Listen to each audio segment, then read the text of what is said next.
تو ہم جب کہتے ہیں الحمدللہ رب العالمین تو اس کی تفسیر بڑی واضح ہے کہ ہم اللہ کی تعریف کرتے ہیں اس کے خوبصورت کام پر، خوبصورت نام پر، خوبصورت عمل پر، خوبصورت صفت پر، کہ اس نے الذی احسن کل شیء خلقہ، کہ اس نے ہر چیز کو خوبصورت خلق کیا ہے۔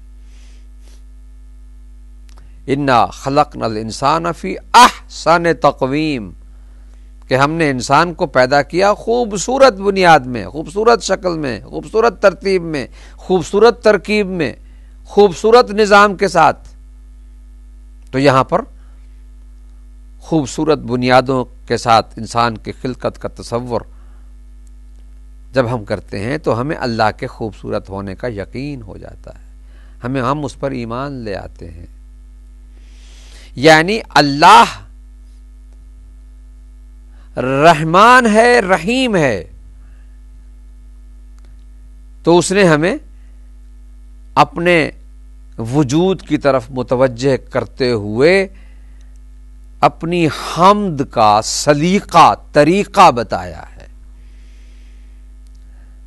اب یہاں اسی کے تسلسل میں اللہ نے ایک اور ایسی صفت یا ایسا نام اپنا بتا دیا، مالک یوم الدین۔ بسم اللہ الرحمن الرحیم، الحمد للہ رب العالمین الرحمن الرحیم مالک یوم الدین۔ تو یہ ایک اور نام ہے اللہ کا کہ اس نے ہمیں اس نام کی طرف متوجہ کیا ہے کہ وہ قیامت کے دن، یوم الدین، جزا و سزا کے دن کا مالک ہے۔ تو انشاءاللہ آئندہ درس میں ہم یا آئندہ پروگرام میں انشاءاللہ ہم یہ بیان کریں گے کہ مالک یوم الدین، مالک سے کیا مراد ہے اس میں، اور یوم الدین سے کیا مراد ہے، یوم سے کیا مراد ہے، اور دین سے کیا مراد ہے۔ لیکن یہاں خلاصتاً یا اشارتاً اتنا عرض کرنا ضروری سمجھتا ہوں کہ اللہ نے کہا الحمدللہ للہ رب العالمین، رب العالمین جو ہے ما الرحمن الرحیم مالک یوم الدین، حمد اسی کی ہے جو مالک یوم الدین ہے، جو قیامت کے دن کا مالک ہے۔ تو یہاں پر دنیا اور آخرت دونوں کے تصور سے ہمیں اللہ نے اپنی حمد کی تعلیم دی ہے کہ یہ جان لو کہ اگر دنیا میں نے تمہیں نعمتیں عطا کی ہیں تو آخرت میں بھی میں ہی ہوں جو تمہارا مالک ہوں، تمہارا اختیار میرے ہاتھ میں ہے، تمہارا سب کچھ میرے، وہاں میں جو چاہوں تمہارے لیے فیصلہ کروں۔ مالک کے معنی میں ہم نے یہی کہا ہے نا، رب کا معنی مالک ہے۔ مالک اسے کہتے ہیں کہ جو اختیار کرنے، استعمال کرنے کا اختیار رکھتا ہو، فیصلہ کرنے کا اختیار رکھتا ہو، اپنی مملوک شے کے بارے میں جو چاہے وہ فیصلہ کرے، اس کا اختیار رکھتا ہو۔ اس مختار کل کو رب کہتے ہیں۔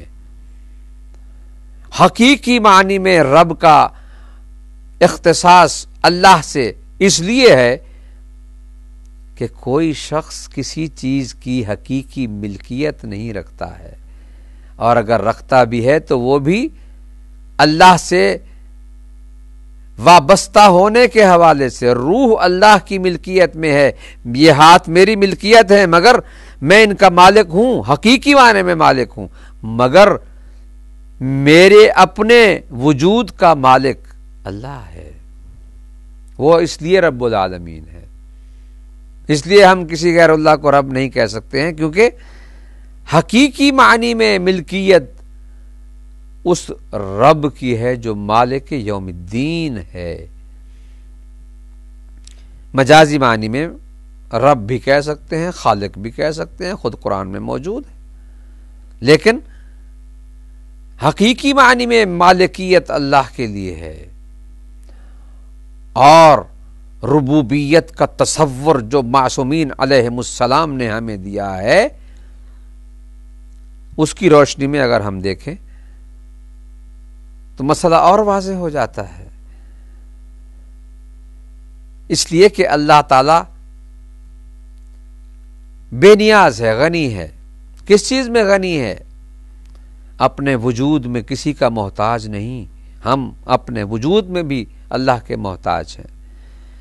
اللہ ہمیں وجود عطا نہ کرے تو ہم موجود ہی نہیں ہوں گے، مگر وہ ہے کہ جو موجود ہے مگر کسی کا محتاج نہیں ہے. وہ رب الارباب ہے. کیا مطلب رب الارباب ہے؟ یعنی ہر رب کا رب ہے. تو پھر حقیقی حمد بھی اسی سے مخصوص ہونی چاہیے جو ہر ایک کا مالک ہے. مجازی مالکیت عارضی ہوتی ہے. ہمیشہ کی مالکیت اللہ کے لیے اس لیے مخصوص ہے کہ غیر اللہ کے سوا کوئی بھی ایسا نہیں جو ہمیشہ رہنے والا ہے. اس لیے وہ جو فیصلہ کرتا ہے، جو ارادہ کرتا ہے، جو چاہتا ہے اسے انجام دیتا ہے. اس بنا پر ہم کہتے ہیں کہ الحمدللہ رب العالمین، اللہ نے ہمیں اپنی حمد کا طریقہ بتایا ہے. اس آیہ مبارکہ میں اللہ تعالیٰ نے رب العالمین کے بعد پھر الرحمن الرحیم کہہ کر، پھر مالک یوم الدین کہہ کر ہمیں اپنی ذات کی طرف متوجہ کرتے ہوئے تعلیم دی ہے کہ کہو الحمدللہ رب العالمین الرحمن الرحیم مالک یوم الدین. دنیا میں بھی وہ ہمارا مالک ہے اور آخرت میں بھی مالکیت اسی کے ساتھ مخصوص ہے. تو انشاءاللہ ہم